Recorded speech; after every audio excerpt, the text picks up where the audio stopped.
সাইমুম, যার রচয়িতা আবুল আসাদ। পড়ছি সাইমুমের প্রথম খণ্ড অপারেশন তেল আবিব। কৃষ্ণপক্ষের অন্ধকার চারিদিকে, দুর্গম পার্বত্য পথ, পশ্চিম দিক থেকে জর্দান নদীর স্পর্শ চিহ্নিত ঠান্ডা হাওয়া এসে গায়ে শীতল স্পর্শ বুলিয়ে দিচ্ছে। নদীর পূর্ব তীরের বিভিন্ন স্থানে আলোর রেখা দেখা যাচ্ছে, ওগুলো জর্দান সীমান্ত রক্ষীদের ছাউনি। জর্দান নদীর ওপার থেকেও ইসরায়েলের বিভিন্ন পর্যবেক্ষণ ঘাটির ক্ষীণ আলোক রেখা দেখা যাচ্ছে। পার্বত্য পথ ধরে ধীর গতিতে এগিয়ে চলেছে চারটি ছায়ামূর্তি। একজন কৃষ্ণাঙ্গ, মাথায় ছোট্ট ছোট্ট কোঁকড়ানো চুল, ঠোঁট পুরু, মুখ লম্বাটে, বিশাল সুগঠিত দেহ। এর নাম আবু বকর সেনৌসি। দ্বিতীয়জন দীর্ঘ রোদ পোড়া লাল মুখ, সযত্ন রক্ষিত দাড়ি। এর নাম আবু আব্দুর রহমান। এরা হচ্ছেন United Muslim liberation League of আফ্রিকার প্রতিনিধি। তৃতীয়জন প্রায় ৬.৫ ফুট উঁচু, রং হলদে, তুর্কি টুপি মাথায়, মুখে ফ্রেঞ্চ কাট দাড়ি, চোখে মুখে ক্ষিপ্রতার ভাব সবসময় পরিস্ফুট। ইনি তুরস্ক থেকে আসা তুর্কিস্তান আজাদ আন্দোলনের নেতা মোস্তফা আমিন চুগতাই। এরা এসেছেন আজকে সাইমুমের পর্যালোচনা ও পরিকল্পনা কমিটির বিশেষ বৈঠকে তাদের আবেদন নিয়ে। আর চতুর্থ ব্যক্তি সাইমুমের সদস্য আব্দুর রশিদ তাদেরকে পথ দেখিয়ে নিয়ে চলছেন। আব্দুর রশিদকে খুব চিন্তান্বিত মনে হচ্ছিল। সে হঠাৎ চুগতাইয়ের দিকে চেয়ে বলল, আচ্ছা জনাব আমিন, হাসান তারিক চিঠি দেওয়ার পর আপনাকে মুখে কিছু বলেনি? আমিন চুগতাই দ্রুত অথচ অত্যন্ত শান্ত কণ্ঠে জবাব দিল, হাসান তারিককে অত্যন্ত ব্যস্ত মনে হচ্ছিল, চিঠি দিয়ে 5 মিনিটের বেশি অপেক্ষা করেনি। আমি তাকে কোনো কিছু জিজ্ঞেস করতে সংকোচ বোধ করেছি। আজ ভোরে জনাব আলী এফেন্দির কাছে তার নিখোঁজের খবর শুনে হতবাক হয়েছে। আজ বুঝতে পারছি তার অস্বাভাবিক অস্থিরতাকে আমাদের গুরুত্ব দেওয়া উচিত ছিল। কিছুক্ষণ পথ চলার পর নিচে পাহাড়ের ঢালুতে অসংখ্য আলো দেখা গেল। ওগুলো আকাশের ছায়াপথের ন্যায় উত্তর দিকে এগিয়ে চলেছে এক সরল রেখার মতো। আব্দুর রশিদ ওদিকে আঙুল নির্দেশ করে বলল, ইহুদি বর্বরতার সাক্ষ্য দেখুন। নিজের দেশে নিজের সকল সম্পদ থেকে বঞ্চিত হয়ে একটু কুড়ে ঘরে পশুর মতো এরা বাস করছে বছরের পর বছর ধরে।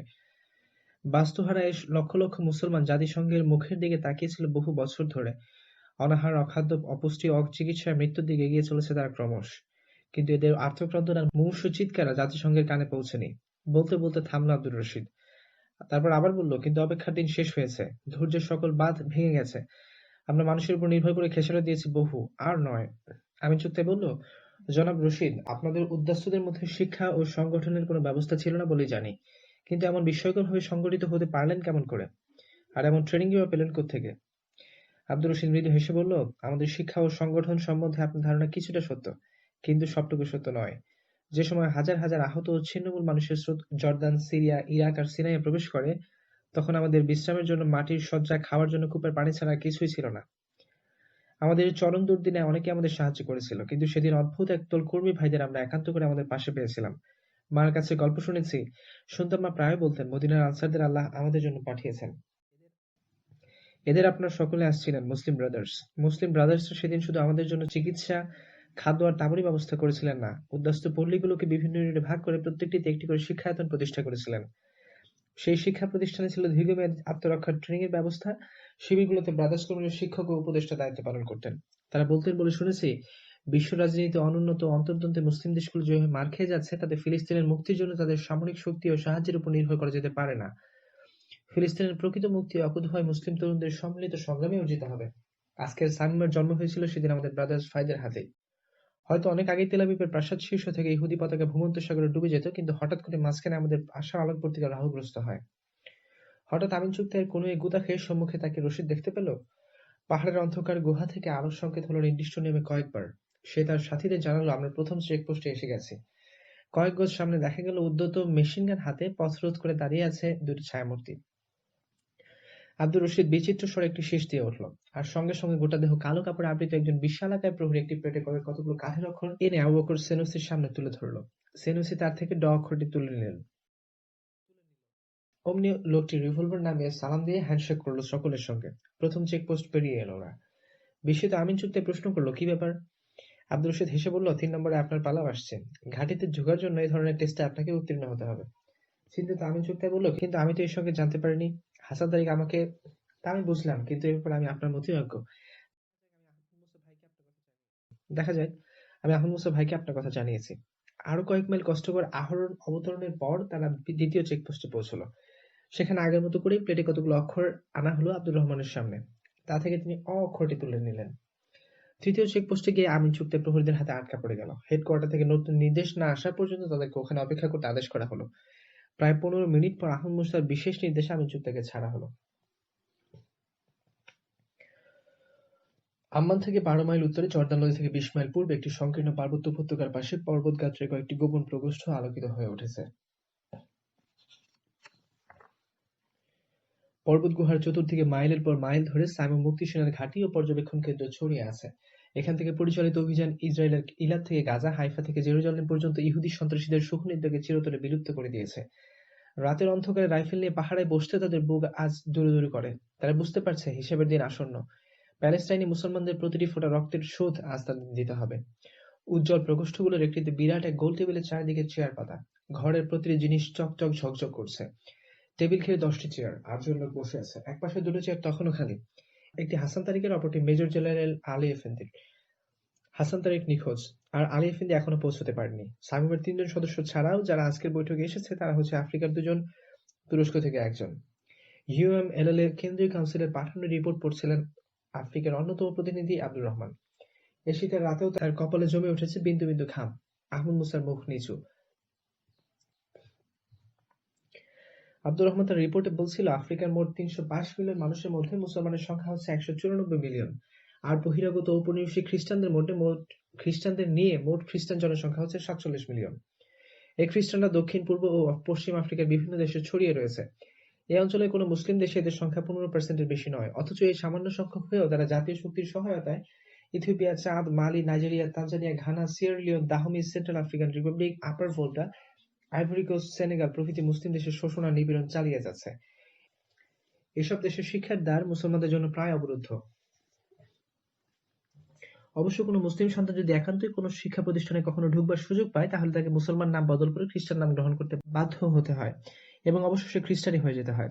অর্থনৈতিক কারবার, ব্যবসা বাণিজ্যের সব সুযোগই খ্রিস্টানদের কক্ষিগত। রাজনীতির ক্ষেত্রে মুসলমানরা তো অস্পৃশ্য। এদের সর্বমুখী শ্বাসরুদ্ধ করা অবস্থায় পড়ে মুসলমানদের অস্তিত্ব আজ নিশ্চিহ্ন হতে বসেছে। এসব কিছুর উপর রয়েছে আবার রাজনৈতিক নির্যাতন। মাত্র কিছুদিন আগে চাঁদের লিবারেশন ফ্রন্টের সহস্র সহস্র কর্মীকে অমানসিক যন্ত্রণা দিয়ে হত্যা করা হয়েছে। ইথিওপিয়ার মুক্তিযোদ্ধাদেরকে হত্যা করে গাছে গাছে লটকিয়ে রাখা হয়েছিল, যা দেখে নিরপেক্ষ বিদেশিরাও চোখের পানি রোধ করতে পারেনি। জাঞ্জিবারের মুসলিম জননেতা কাশিম হাঙ্গা, আলী মাহসিন, সালাম বাম, ইবনে সালাহ আব্দুল জুমার, খাতির মোহাম্মদ সামত, জুমা আলী, আমির আল্লাহি বছরের পর বছর ধরে কারাগারে যন্ত্রণা ভোগ করেছে। শুধু তানজানিয়ার কারাগারেই নয়, এমন সহস্র নরনারী আফ্রিকার বিভিন্ন কারাগারের অন্ধকারের প্রকোষ্ঠে মৃত্যুর প্রহর গুনছে। আমরা ঠেকে ঠেকে বুঝেছি, এবং একথা আমরা নিশ্চিতভাবে আজ বিশ্বাস করি, ভিক্ষা করে সুবিচার আদায় করা যাবে না, কিংবা রাজনৈতিক ন্যায় বিচারের মোহরাও এসব নির্যাতিত মানুষের কোনো কাজে আসবে না। মজলুম মানুষের মুক্তির একমাত্র পথ নিজের পায়ের উপর অধিকার আদায়ের অব্যাহত সংগ্রাম। এই সংগ্রামকে লক্ষ্যের পথে এগিয়ে নেওয়ার জন্য আমাদের আবেদন 3টি। প্রথমত, দীর্ঘ সংগ্রাম পরিচালনার জন্য পর্যাপ্ত অর্থনৈতিক সাহায্য। দ্বিতীয়ত, আহত অসুস্থ মানুষদের যথাযথ আধুনিক চিকিৎসার ব্যবস্থা। তৃতীয়ত, সব দিক দিয়ে স্বাবলম্বী হওয়ার মতো শিক্ষা ও ট্রেনিং এর জন্য উপদেষ্টা প্রেরণ। সুদীর্ঘ 10 পৃষ্ঠাব্যাপী লিখিত রিপোর্ট শেষ করল আব্দুর রহমান। কয়েক মুহূর্ত সবাই চুপচাপ। ধীরে ধীরে টেবিলে রাখা আফ্রিকার একটি বিশেষ মানচিত্র থেকে মুখ তুলল আহমদ মুসা। আর লিবিয়া ও চাঁদের পর্বতমালাকে আপনাদের প্রধান ও স্থায়ী কেন্দ্র হিসেবে মনোনীত করেছেন কোন কারণে? এর চেয়ে সমুদ্র তীরবর্তী কোনো স্থানকে নির্বাচন করলে যুক্তিযুক্ত হতো কিনা? আহমদ মুসা প্রশ্ন উত্তর দিতে এগিয়ে এলো আবু বকর সেনুসি। বলল, এর কারণ 3টি। প্রথম কারণ হচ্ছে, উভয় স্থানই অত্যন্ত দুর্গম এবং যে কোনো বিরূপ মনোভাবাপন্ন শত্রু রাজধানী থেকে বহু দূরে। শুধু স্থান দুটো ভৌগোলিক দিক দিয়ে দুর্গম নয়, এর চারিদিকে হাজার হাজার মাইল জুড়ে ছড়িয়ে রয়েছে বিভিন্ন পার্বত্য আর বেদুইন গোত্র। তারা আমাদের বন্ধু এবং আমাদের সংগ্রামী শক্তির বিশিষ্ট অঙ্গ। আর দ্বিতীয় কারণ হচ্ছে, এখান থেকে অতি সহজেই বিভিন্ন আফ্রিকার মুসলিম দেশের সঙ্গে ঘনিষ্ঠ যোগাযোগ রাখা যাবে। তৃতীয় কারণ হচ্ছে, সাহায্য সরবরাহ এখানে নিরাপদে হতে পারবে। বন্ধু দেশ সুদানের পথে, লোহিত সাগরের পথে সহজেই আমরা কোনো সরবরাহ পেতে পারি। আর উত্তর দিকে ভূমধ্য সাগরের পথে সাইরেনিকা ও লিবিয়ার মরুভূমির মধ্য দিয়ে সাহায্য সরবরাহ নিরাপদে আসতে পারবে। সাইরেনিকার নির্জন ও দুর্গম সমুদ্র তীর এবং এর গভীর পার্বত্য বনাঞ্চল খুবই অনুকূল। সাইরেনিকার আরব বেদুইনদের অমূল্য সাহায্য আমরা এই কাজে পাব। ইতালীয় কোম্পানিদের উপনিবেশিক নির্যাতনের কথা বেদুইনরা আজও ভুলে নাই। আজও সাইরেনিকা লিবিয়ার পথেঘাটে প্রান্তরে নির্যাতনের স্বাক্ষর জীবন্ত হয়ে আছে। বেদুইনদের পানি কষ্ট দিয়ে মেরে ফেলার জন্য যে অসংখ্য কূপ সিমেন্ট দিয়ে বুঝিয়ে দেওয়া হয়েছিল, তা আজও তেমনই আছে। লিবিয়া ও সাইরেনিকার বহু স্থানে ধ্বংস হয়ে যাওয়া এমন বহু জনপদ পাওয়া যাবে যেগুলো একমাত্র পানির হয়ে বিরান হয়ে গেছে। আশ্রয় হিসেবে কুফরা লিবিয়ার মরুভূমির দক্ষিণ সীমান্তের পর্বতমালাকে নির্বাচনের আরেকটি বড় কারণ হচ্ছে, আজও এই অঞ্চলের লক্ষ লক্ষ মুসলিম বৃদ্ধ ও তরুণদের মনে সেনুসি আন্দোলনের আদর্শ ও আব্দুল করিম রিনফের জ্বালাময়ী প্রেরণা জীবন্ত হয়ে আছে। আহমদ মুসার চোখ দুটি খুশিতে উজ্জ্বল হয়ে উঠেছিল। সে বলল, আপনাদের দূরদৃষ্টি অত্যন্ত প্রশংসনীয়। আপনাদের পেছনে সেনুসি আন্দোলনের ঐতিহ্য রয়েছে, আব্দুল করিম রিনুফের প্রেরণা রয়েছে, আর রয়েছে হাজার সংগ্রামী ও সংস্কারক মানুষের আত্মত্যাগের শিক্ষা। মোস্তফা আমিন চুপ বলল, সে রিপোর্ট এখনো শেষ করতে পারেনি। রিপোর্ট তিনি সমাপ্ত অধিবেশনে পেশ করবেন। রিপোর্ট অধিবেশন তখনকার মতো স্থগিত হলো। আহমদ মুসা টেবিলের পাশে একটি বোতাম টিপে ধরল। কিছুক্ষণ পর একজন লোক প্রবেশ করে সালাম জানালো। আহমদ মুসা বলল, আলী এফেন্দির কোনো খবর নেই? জি না। আমরা কন্ট্রোল রুমে যেতে চাই। তুমি জামিলকে বলে সত্ত্বর ব্যবস্থা করো। তারপর সকলের দিকে ফিরে হেসে বলল, ভাই আমিন চুক্তি জানতে চেয়েছেন কিভাবে আমরা ইসরায়েলের বিরুদ্ধে অগ্রসর হচ্ছি, তার জন্য এই ব্যবস্থা। আবু বকর সেনুসি মৃদু হেসে বলল, আমরা আমিন ভাইয়ের কাছে এই জন্য কৃতজ্ঞ। পাহাড়ের কয়েকটি অন্ধকার আঁকাবাঁকা গলি পেরিয়ে আটটি ছায়ামূর্তির ত্রিকোণ একটি জায়গায় এসে দাঁড়ালো। জায়গাটি স্বল্প পরিসর। একটি প্রকাণ্ড পাথর উত্তর দিক থেকে এসে মাথার উপর ছাদের মতো আড়াল সৃষ্টি করেছে। তারা ওখানে পৌঁছতে উত্তর পশ্চিম কোণ থেকে একটি পাথর সরে গেল এবং সঙ্গে সঙ্গে এক ঝলক সন্ধানী আলো এসে তাদের চোখ ধাঁধিয়ে দিল। আহমদ মুসা সবাইকে নেশে উন্মুক্ত পথ দিয়ে ভেতরে প্রবেশ করলো। আবার পূর্বের মতোই সে গলিপথ শুরু হলো। দুধারে পাহাড়ের দেয়াল। অন্ধকারে কিছুক্ষণ চলার পর এক জায়গায় এসে থমকে দাঁড়ালো আহমদ মুসা। পাশে একটি নির্দিষ্ট জায়গায় প্রথমে ৩টি জোরে এবং পরে ৫টি আস্তে টোকা দিল। টোকা দেওয়ার সঙ্গে সঙ্গে প্রায় ২০ গজ উপরে একটি ম্লান নীল বাল্ব জ্বলে উঠল। আহমদ মুসা পুনরায় প্রথমে ৫টি ও পরে ৩টি টোকা দিল নির্দিষ্ট জায়গায়। এবার কয়েক সেকেন্ডের মধ্যে ৮টি দড়ির মই নেমে এলো নিচে। কাশ্মীরের মৌলানা ফারুক হেসে বললেন, আবার একই ট্রেনিং এর পাল্লায় ফেললেন। পাহাড় দেশের মানুষ হয়ে আমাদের এই ক্ষুদ্র পাহাড়কে লজ্জা দেবেন না মাওলানা। হেসে আহমদ মুসা জবাব দিল। দড়ির মইগুলো উঠতেই মুহূর্তে তাদেরকে উপরে নিয়ে এলো। তারা একটি কংক্রিটের ছাদে গিয়ে দাঁড়ালো। ছাদটি বিশাল প্রশস্ত। ছাদে উঠে দাঁড়াতেই এক ঝলক ঠান্ডা বাতাস এসে হিমেল পরশ ফুলিয়ে গেল। জর্দান নদীর এই সওগাত। রাত্রি অন্ধকার না থাকলে দেখা যেত কিছু দূর দিয়ে রূপালী ফিতার মতো জর্দান নদী বয়ে যাচ্ছে। আহমদ মুসা সবাই কিনে ছাদটি পেরিয়ে একটি সিঁড়ি মুখে প্রবেশ করলো। সিঁড়ি দিয়ে নামতে গিয়ে বিস্ময়ে হা হয়ে গেল মাওলানা ফারুক, আবু বকর সেনুসি ও আব্দুর রহমানের মুখ। সিঁড়ির প্রান্তে হাসিমুখে দুহাত বাড়িয়ে দাঁড়ানো বিশ্ব মুসলিম সম্মেলনের বিশিষ্ট কর্ণধার আমিন আল আজহারি এবং বিশ্ব মুসলিম কংগ্রেসের সামরিক বিশেষজ্ঞ আব্দুল্লাহ আমর অতিথিদেরকে জড়িয়ে ধরল আনন্দে। সকলে মিলে আবার তারা চলতে শুরু করলো। আবু বকর সেনুসিদের বিস্ময়ের ঘোর তখনও কাটেনি। আহমদ মুসা তাদের দিকে চেয়ে হেসে বলল, জনাব আমিন আল আজহারি সামিমের পরিকল্পনা বিভাগের প্রধান এবং জনাব আব্দুল্লাহ আমর এই বিভাগের প্রধান উপদেষ্টা। তারা সকলে পার্শ্বস্থ একটি প্রায় অন্ধকার কক্ষে প্রবেশ করলো। দরজা দিয়ে বাহির থেকে এক টুকরা আলো এসে বৃহৎ লম্বা টেবিলের একাংশ আলোকিত করেছে। তারা লম্বা টেবিলটির দক্ষিণ পাশে গিয়ে বসলো। তারপর দরজাটি ধীরে ধীরে বন্ধ হয়ে যেতে অল্প আলোর রেষ্টুকু মিলিয়ে গেল। ঘরটি হয়ে গেল সম্পূর্ণ অন্ধকার। আহমদ মুসার গম্ভীর কণ্ঠ শোনা গেল। সে বলল, বিজ্ঞ ইহুদি মুরব্বীদের পরিকল্পিত বহু বছর ধরে গড়ে তোলা বিশ্বজোড়া ইহুদিবাদী চক্রান্তের বিস্ফল ইসরায়েলের বিরুদ্ধে কিভাবে আমরা অগ্রসর হচ্ছি তা এবার আপনাদেরকে বুঝিয়ে দেবেন জনাব আমিন আল আজহারি। আমিন আল আজহারি টেবিলের উপর দুটো কনুই রেখে সামনের দিকে একটু ঝুঁকে বসল। তার শান্ত কণ্ঠে শোনা গেল, সামিমের মূল পরিকল্পনা বিশেষ কিছু বলার আগে প্রসঙ্গক্রমে একটি কথা বলা দরকার। মুসলমানদের লক্ষ্যগত অনৈক্য, বৈদেশিক নীতির ক্ষেত্রে দুর্বলতা এবং সামরিক ক্ষেত্রে পরনির্ভরশীলতার জন্য আজও ইহুদিবাদীদের হাত থেকে আরব ভূমি মুক্ত করতে পারা যায়নি। এই পরিস্থিতিতে আরব ভূমিকে মুক্ত করতে চাইলে এবং কয়েক যুগ ধরে মুসলমানদের উপর কৃত সকল জুলুমের প্রতিশোধ গ্রহণ করতে হলে ইসরায়েলকে ভেতর থেকে আঘাত এনে টুকরো টুকরো করে ফেলতে হবে।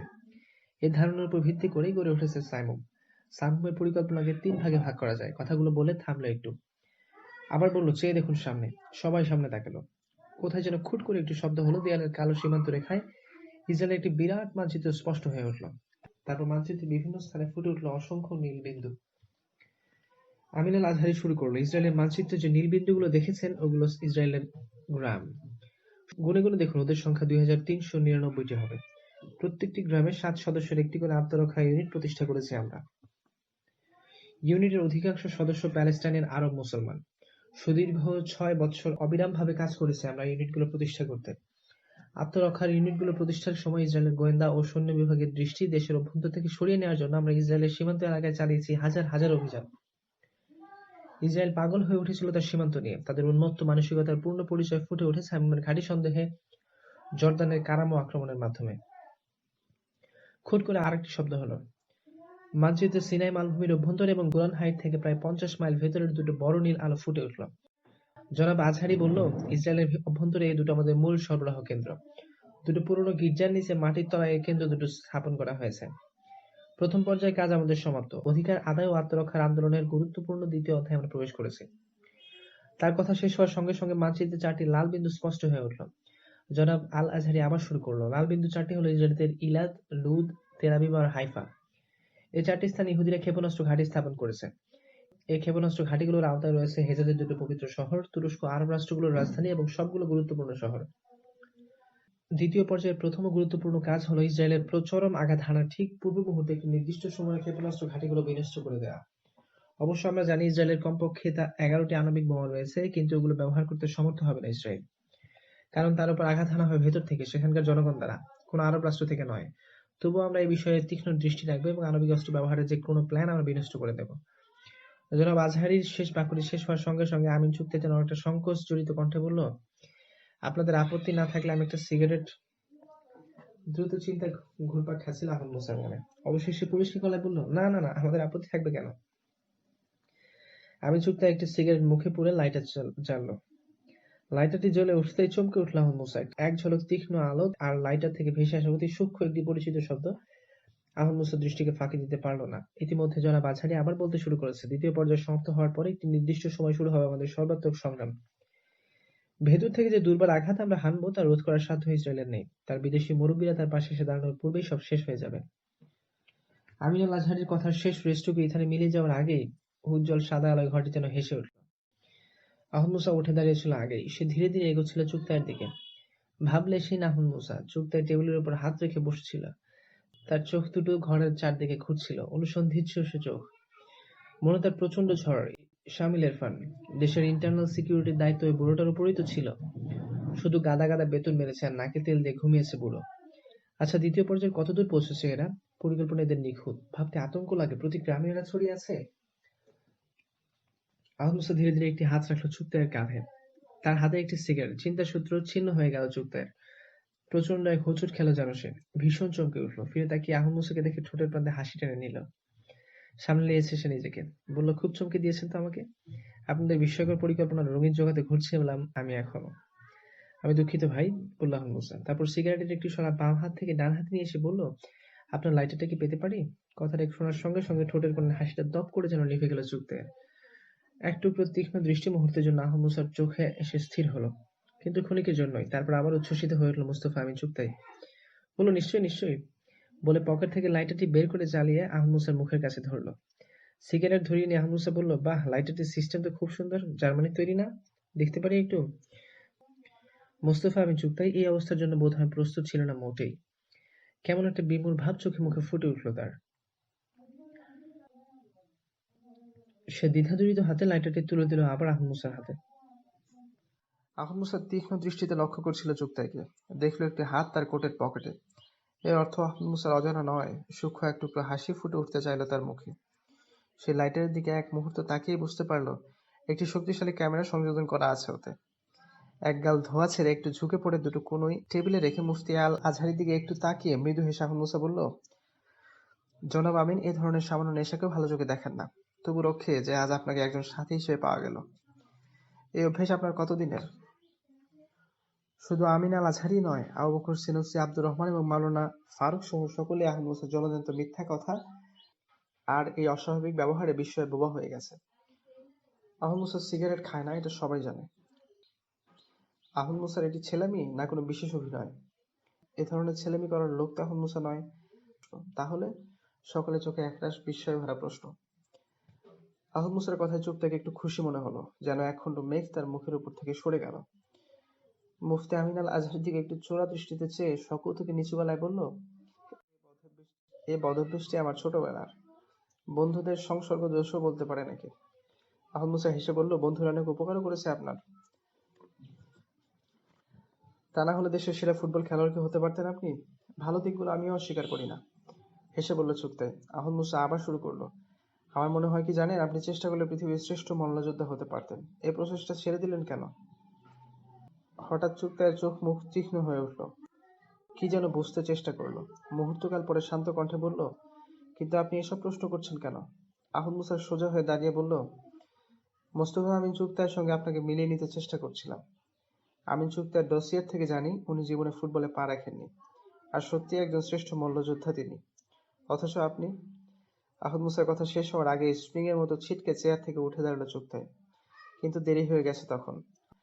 আহমদ মুসার ৬ ঘোড়া রিভলভারের চকচকে নল স্থির লক্ষ্যে চেয়ে আছে চুক্তি দিকে। আহমদ মুসার গম্ভীর কণ্ঠ ভেসে এলো, পকেট থেকে হাত বের করে নিন। মৃত্যু না চাইলে আত্মসমর্পণ করাই বুদ্ধিমানের কাজ হবে। মৃত্যুকে আমি ভয় করি না আহমদ মুসা, কিন্তু তোমার জীবিত থাকাও আমার কাম্য নয়। বলে সে বিদ্যুৎ বেগে পকেট থেকে হাত বের করলো। হাতে ডিম্বাকৃতির একটি গ্রেনেড। বিমূঢ় হয়ে পড়েছে সবাই ঘটনার এই অবিশ্বাস্য আকস্মিকতায়। বেপরোয়া ওই লোকটির দিকে তাকিয়ে শিউরে উঠল সবাই। তারা জানে হাতের ওই হ্যান্ড গ্রেনেডটি দিয়ে শুধু গুহারে কজন মানুষই নয়, পাহাড়ের একটি অংশ সহজেই উড়িয়ে দেওয়া যাবে। আহমদ মুসার রিভলভার নিঃশব্দে একরাশ ধূম্র উদ্গীরণ করল।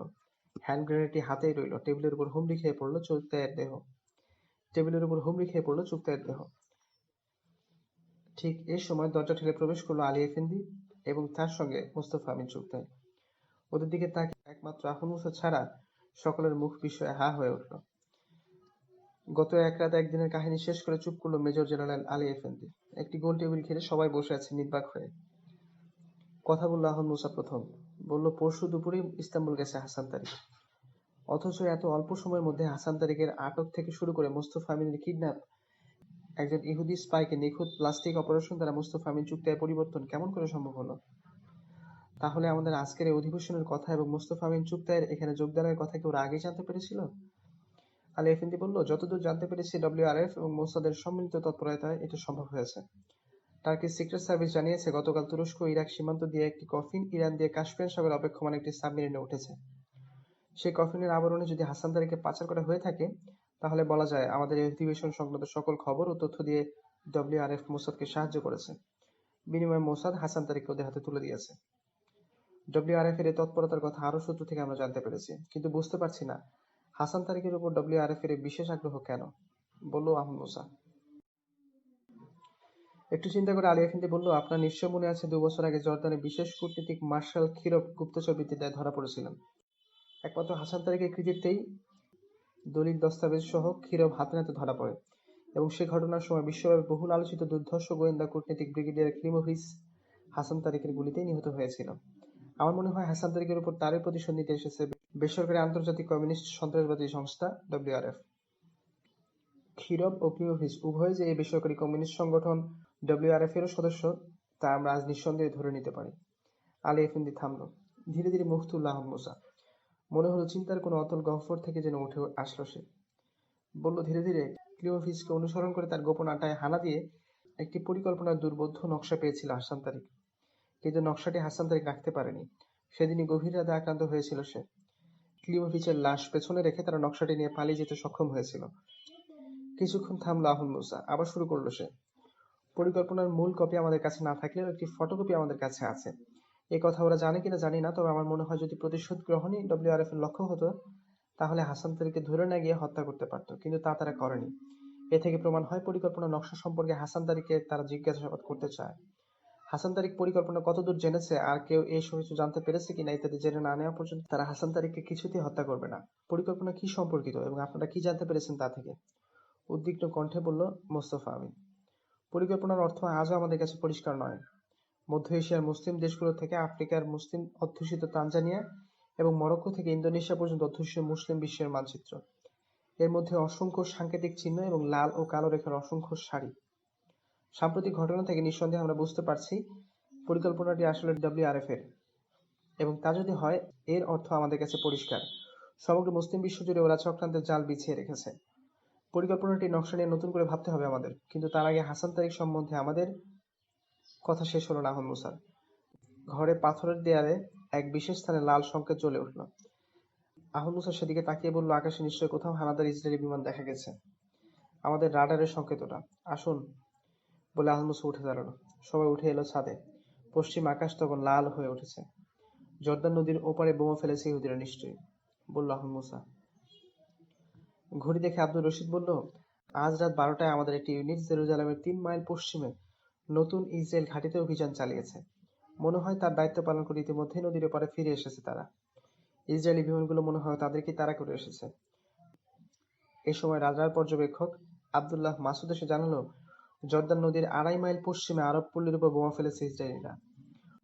সবাই চোখ ফিরালো লাল হয়ে ওঠা দিগন্তের দিকে। ওই লাল আগুন কত অসংখ্য নারী পুরুষ আর অসহায় শিশুর রক্ত শুষে নিল কে জানে। কারো মুখে কোনো কথা জাগলো না। বোধ হয় সবার মনে একই প্রশ্ন, এই অগ্নি পরীক্ষা আর কতদিন চলবে? এই কোরবানি শেষ কবে হবে?